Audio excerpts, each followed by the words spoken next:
अयोध्यावासी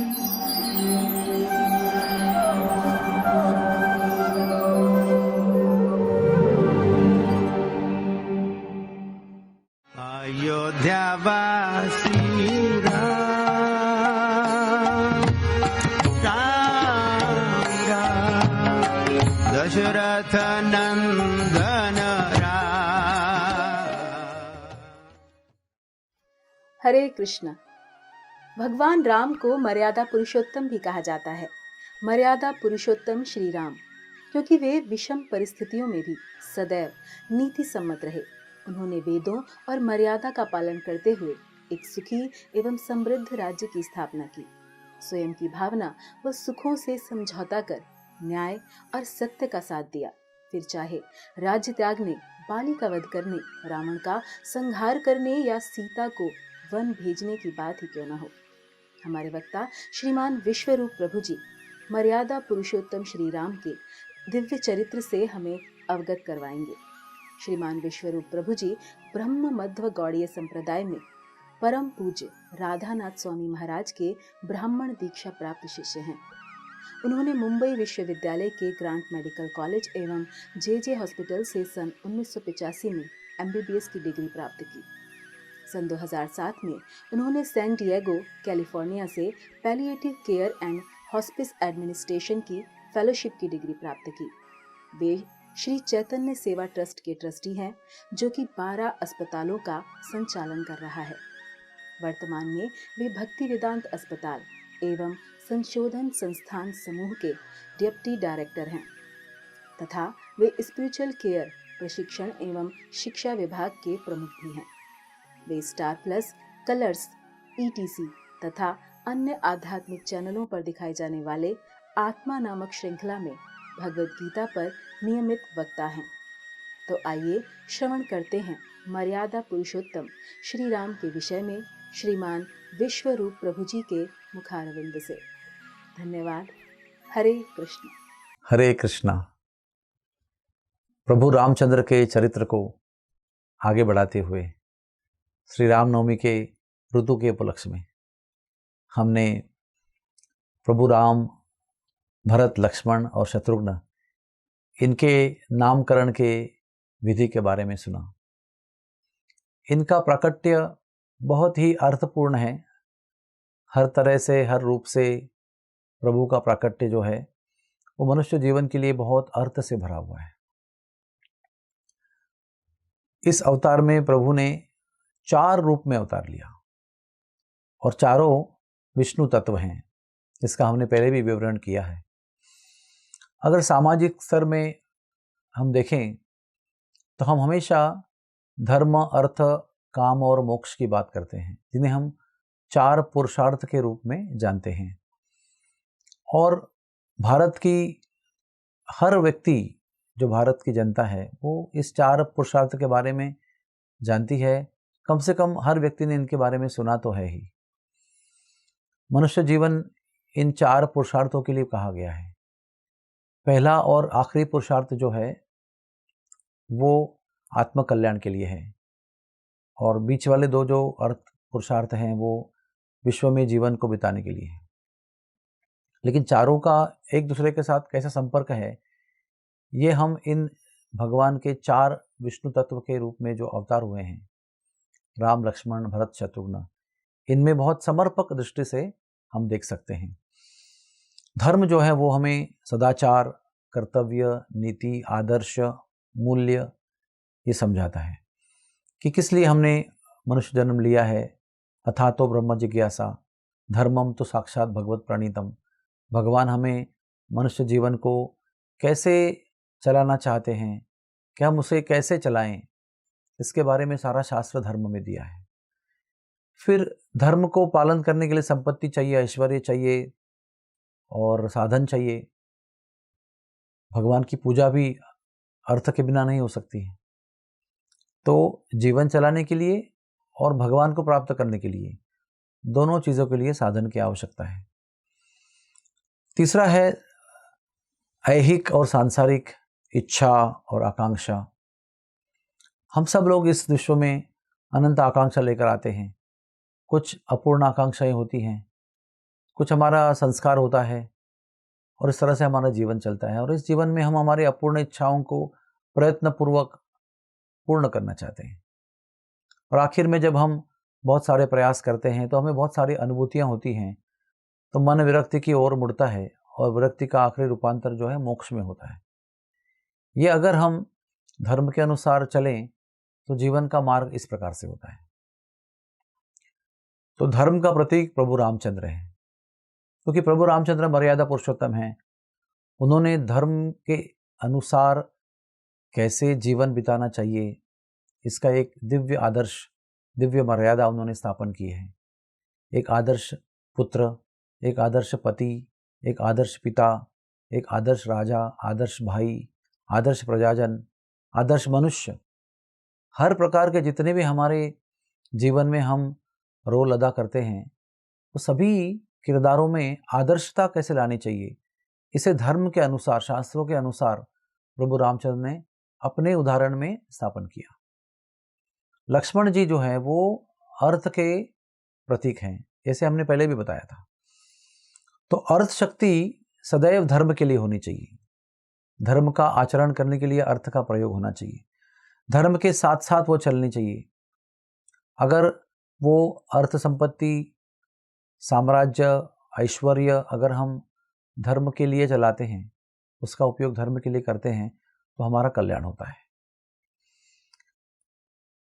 और वैदिक आध्यात्मिक ज्ञान के अनुसार वो आर्थिक विनियोग भी होना चाहिए। धन का जो आदान प्रदान होता है, धन का उपयोग होता है, विनियोग होता है, वो हमेशा धर्म के आदेशानुसार होना चाहिए। और अगर ये धन संपत्ति, अर्थ संपत्ति, साम्राज्य, ऐश्वर्य अगर धर्म को छोड़कर स्वार्थ के हेतु उसका उपयोग होता है, तो वो जीव के विनाश का कारण बन जाता है। जीव में कलह उत्पन्न करता है, झगड़ा उत्पन्न करता है, विनाश उत्पन्न करता है, बुद्धि का नाश, सद्गुणों का नाश करता है।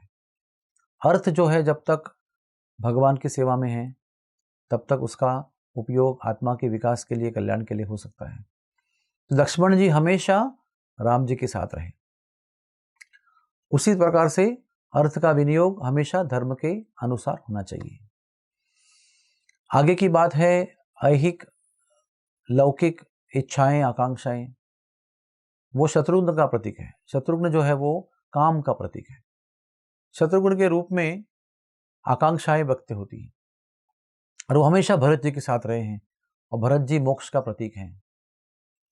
तो जीवन की आकांक्षाएं, जीवन की अभिलाषाएं, जिसको हम गोल कह सकते हैं, जीवन का उद्देश्य कह सकते हैं, वो हमेशा जीवन की जो परिपूर्णता है, जो मोक्ष है, उसके रास्ते में होना चाहिए। अगर हमारी आकांक्षाएं भोग की तरह होती हैं, भोग के मार्ग में होती हैं, तो वो हमें मोक्ष का रास्ता छोड़कर पुनः पुनः इस विश्व में जन्म लेने की श्रृंखला में बद्ध कर देता है। जब हमारी आकांक्षाएं मोक्ष के अनुकूल होती हैं, हम उसको जीवन की परिपूर्णता के रास्ते पर रखते हैं। हमारी इच्छाएं, आकांक्षाएं हमेशा जीवन की परिपूर्णता के रास्ते में होंगी, तो हमें मोक्ष प्राप्ति होती है। इसलिए भरत जी जो हैं वो मोक्ष की समर्पकता दिखाते हैं। भरत जी ने जो भी कार्य किया वो पूर्णता भगवान के निछावर था, भगवान की इच्छा के अनुकूल था। भगवान के प्रतिनिधि के रूप में उसने राज्य किया, लेकिन खुद के आनंद के लिए उसका भोग नहीं लिया। जो भी राज्य चलाया, जो भी अधिकार जताया, साम्राज्य आधिपत्य जताया अयोध्या के ऊपर, अयोध्या के बाहर झोपड़ी में रह के बिताया। आधिपत्य पूर्ण तरह से चलाया, शासन पूर्ण तरीके से यशस्वी रीति से चलाया, लेकिन किया केवल भगवान के लिए। वही उनका मोक्ष का प्रतीक है। मोक्ष यानी भौतिक आकांक्षाओं से मुक्ति।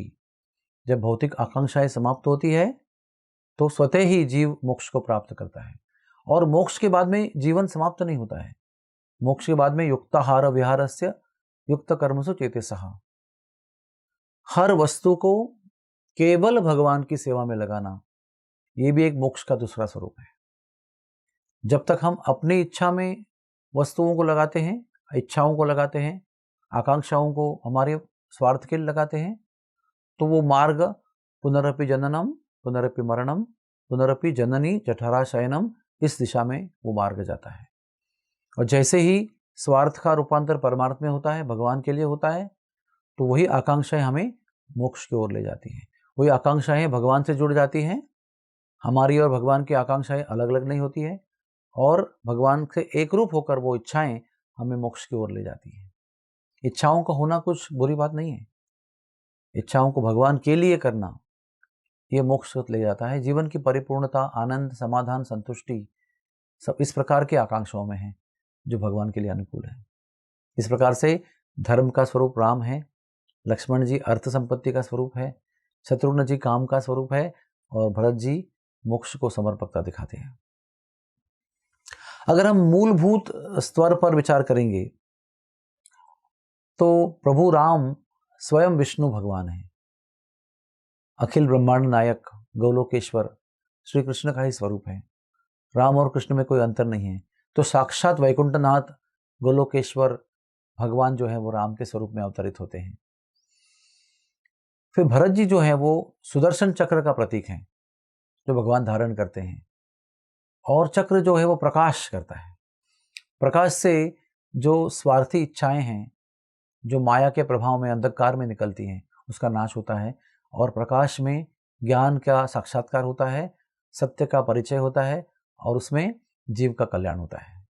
तो भरत जी चक्र का प्रतीक हैं। और लक्ष्मण जी हम जानते हैं सब शेष अवतार है, अनंत शेष, भगवान का आसन भी है वो, इसलिए भगवान उन पर विराजते हैं। और आखिरी शत्रुघ्न जी जो हैं वो भगवान का जो पांचजन्य शंख है उसका प्रतीक है, साक्षात शंखा अवतार है। उसके आगे हमने पिछले कथा सत्र में बताया था कि भगवान गौलोक में जब एकमेव भगवान हैं, वो प्रथम बलराम जी के रूप में लीला अवतार में विस्तारित होते हैं, और फिर बलराम जी चतुर्व्यूह में अपने आप को विस्तारित करते हैं। वो है वासुदेव, संकर्षण, प्रद्युम्न और अनिरुद्ध। तो जो वासुदेव विष्णु तत्व है अवतार हैं वो प्रभु रामचंद्र हैं।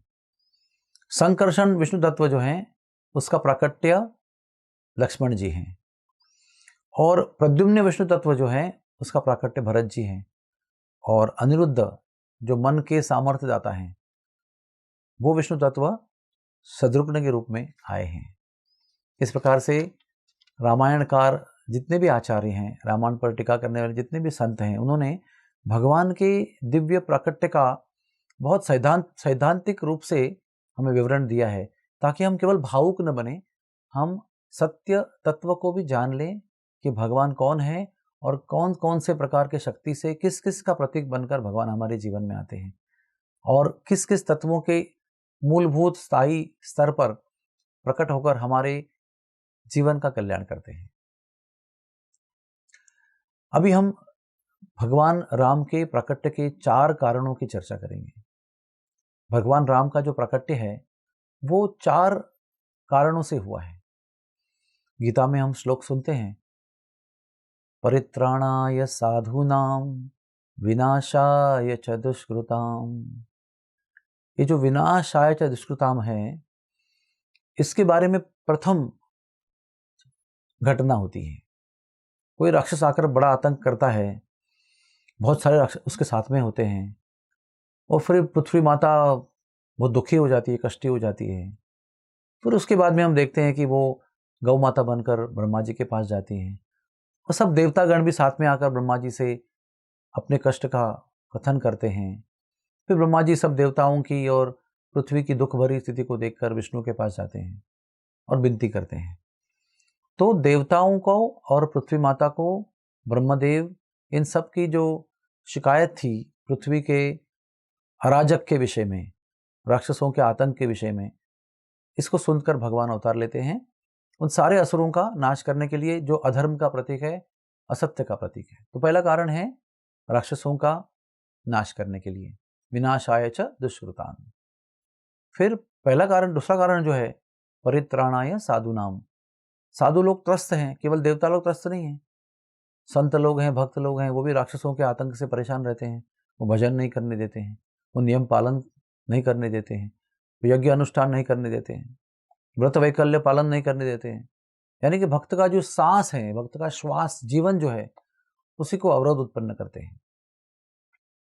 तो भक्त लोगों को पुनः आनंद देने के लिए, उनको संतुष्ट करने के लिए, उनकी रक्षा करने के लिए भगवान अवतार लेते हैं। यह हुआ दूसरा कारण। ये दो कारण तो शास्त्र में सब जगह पर प्रकट हैं, सब लोगों को पता है, और प्रभु रामचंद्र के अवतार के भी ये दो कारण हैं। और जो दो दूसरे कारण हैं, ये एक प्रकार से गुप्त कारण है। तो बचे हुए दो में से जो पहला है, यानी कि तीसरा कारण जो है, वो भगवान अपने भक्ति में जो विविध प्रकार के रस हैं, उन सब रसों में अपने भक्तों के साथ में आदान प्रदान करना चाहते हैं। ये बड़ी आनंददायी और सुख की बात है कि भगवान की भक्ति में हम 5 रसों का अनुभव करते हैं। जैसे पर्वत है, भूमि है, गाय है, बैल है, मोर है, भगवान के प्रिय प्राणी हैं जो भगवान की सेवा के लिए विशेष रूप में आते हैं, वो सब शांत रूप में माने गए हैं। वो शांत रस में अपनी सेवा करते हैं, साई भाव में अपनी सेवा करते हैं। फिर कुछ भगवान के दास हैं, जैसे हनुमान जी हैं, वो भगवान के दासता में सबसे शिरोमणि हैं। फिर भगवान के सखा हैं, मित्र हैं, जैसे हम वृंदावन में भगवान के गोपाल सखा देखते हैं। फिर वात्सल्य देखते हैं हम, वात्सल्य रस, जिसमें कौशल्या, कैकेयी, सुमित्रा जी उस रस में भगवान से प्रेम करते हैं। भगवान उनसे बालक बनकर उनको माता बनने का आनंद देते हैं। कौशल्या के पति दशरथ जी को पिता बनने का आनंद देते हैं। कृष्ण भगवान नंद महाराज को पिता बनने का आनंद देते हैं। तो भगवान एक सामान्य पुत्र की तरह उनसे व्यवहार करते हैं। तो वो हो गया वात्सल्य रस। और आगे आता है श्रृंगार रस या माधुर्य रस, जिसमें हम देखते हैं कि राधा रानी कृष्ण भगवान से उस रस में विनिमय करती हैं। सीता देवी प्रभु रामचंद्र से उस रस में विनिमय करती हैं। प्रभु राम के अवतार में तो वो मर्यादा पुरुषोत्तम के रूप में केवल एक पत्नी व्रत में थे, इसलिए उनकी एक ही पत्नी है, लेकिन रस जरूर है उसमें। एक व्यक्ति से क्यों ना हो, उन्होंने माधुर्य रस का अनुभव किया। तो हनुमान जैसे भक्त हैं, उनके मित्र हैं, फिर गाय बैल पर्वत जैसे उनके शांत रस के भक्त हैं, और विशेष रूप से अपनी पत्नी की मनोगत अंतर्गत जो इच्छा थी उसको पूर्ण करने के लिए भगवान ने अवतार लिया। इसका कारण यह है कि लक्ष्मी देवी हमेशा सदैव भगवान से एकांत के लिए तरसती थी। लेकिन वैकुंठ हो या और कहीं भी हो, जहां पर भी विष्णु भगवान विराजते हैं, वहां हमेशा उनके इर्द गिर्द हजारों भक्त रहा करते हैं। भगवान भक्त समुदाय प्रिय है, चाहे वैकुंठ में हो, गौलोक में हो, द्वारका में हो, मथुरा में हो, और भूमि पर अवतरित धाम में हो, सब जगह भगवान भक्तों से घिरे रहते हैं। तो लक्ष्मी देवी एकांतवास ढूंढ रही थी। एक समय पृथ्वी पर ढूंढते ढूंढते उसने एक सामान्य पुरुष और स्त्री को, पति और पत्नी को, बैठकर किसी के बिना अकेले में एकांत में आदान प्रदान संग करते हुए देखा। तो लक्ष्मी जी ने फिर विष्णु से विनती की कि हमें भी इच्छा है कि हम आपसे एकांत में संग करें, क्योंकि जब कोई नहीं होता है तब भी हम शेष आसन पे होते हैं, और अनंत शेष आपका आसन शैया बनकर वहां पर रहते हैं, तो हमें एकांत प्राप्त नहीं होता है। तो भगवान ने कहा कि हम पृथ्वी पर सीता और राम के रूप में जन्म लेंगे, और फिर वन में जाकर एकांत में संग करेंगे। हम देखते हैं ये निर्णय होने के बाद जब सीता ने जन्म लिया, प्रभु ने जन्म लिया, उसमें प्रभु के जीवन के 12 साल फिर वियोग में गए, मतलब अर्थात उनका मिलन नहीं हुआ। फिर 12 साल उन्होंने विवाहिक जीवन बिताया अयोध्या में, विवाह 12 साल में हुआ, और 12 साल वो विवाहित अवस्था में युवराज युवराजनी के रूप में अयोध्या में रहे। लेकिन कहा गया है कि 3 पटरानियां दशरथ की और 350 अंदरानियां, ऐसे 353 सासुमाएं उनके आजू बाजू में हमेशा घुमा करती थी। इतना प्रेम था उनको अपनी प्रथम बहू पर, सीता पर, कि कभी भी सीता को अकेला छोड़ते नहीं थे, हमेशा उसके इर्द गिर्द रहा करती थी। तो तभी कभी उनको अपने पति प्रभु रामचंद्र के साथ एकांतवास नहीं मिला।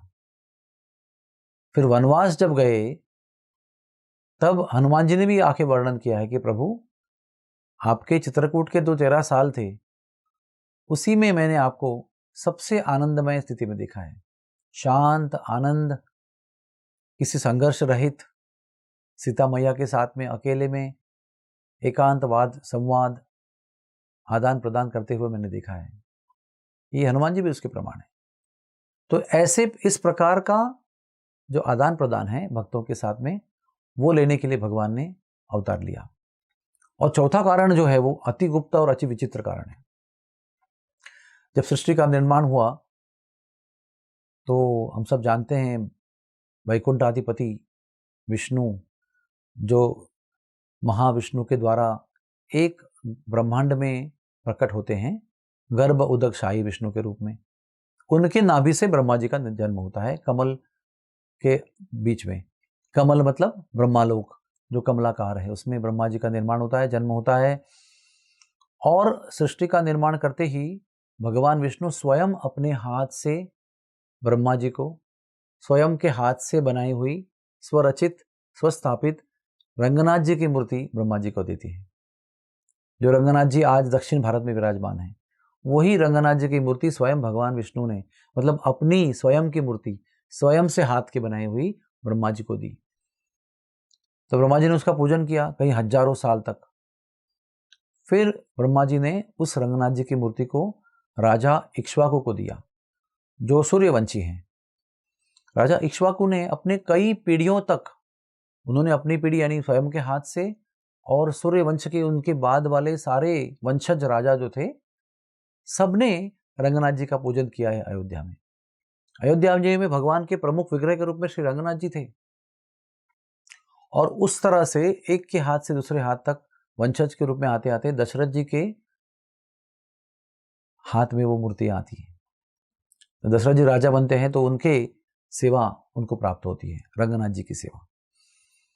और फिर रंगनाथ जी की सेवा इतनी अच्छी तरह होने पर भी पूर्ण समर्पण, पूर्ण आत्मभावना, भक्ति, इससे रंगनाथ जी का हृदय अभी तक पूर्ति प्राप्त नहीं हुई थी।